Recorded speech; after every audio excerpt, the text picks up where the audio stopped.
এরপরে প্রশ্ন করেছেন একজন, তা প্রশ্ন তিনি লিখেছেন, স্বামী প্রায় স্ত্রীকে বলেন তোমাকে আমি ছেড়ে দিব, তালাক দিয়ে দিব, এতে কি তালাক হয়ে যাবে? স্বামী যদি স্ত্রীকে প্রায় বলেন যে তোমাকে আমি তালাক দিব, ছেড়ে দিব, ডিভোর্স দিয়ে দিব, এরকম অনেকে বলেন আজকাল, এবং এই প্রশ্নটি আর অনেক মানুষের।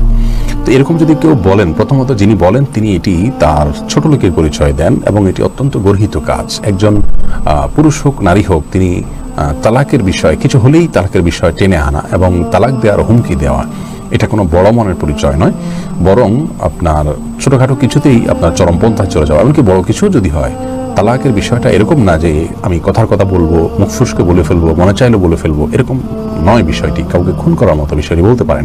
একটা সম্পর্ক শেষ করে ফেলা, একটা সম্পর্ক মেরে ফেলা।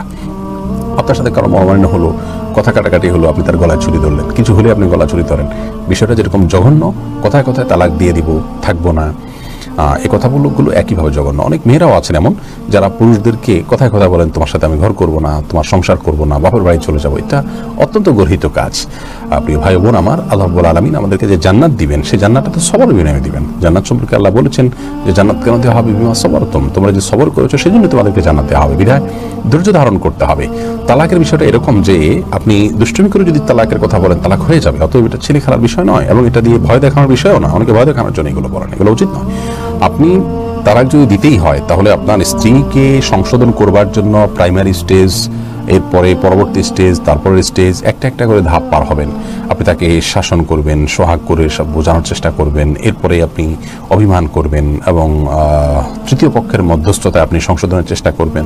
তাতে যদি না হয় এবং একসাথে থাকতে গেলে অশান্তি বাড়তেই থাকে, গুনাহের দিকে যেতে পারেন, এরকম পরিস্থিতি হয়ে গেলে সেক্ষেত্রে আলেমদের সাথে পরামর্শ করে, গণ্যমান্যদের সাথে পরামর্শ করে তারপর ডিভোর্সের ডিসিশন নেবেন।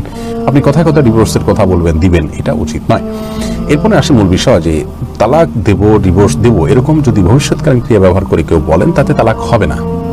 এরকম যদি কোনো স্বামী তার স্ত্রীকে জীবনে বহুবার বলেছেন তোমাকে আমি তালাক দেব, তার মানে দেব এটা প্ল্যানের কথা জানিয়েছেন, তাহলে তাতে তালাক হবে না। যদি তালাক দিলাম, দিয়েছি, এরকম কোনো কথা বলে নাউজুবিল্লাহ, তাহলে কিন্তু তালাক হয়ে যাবে।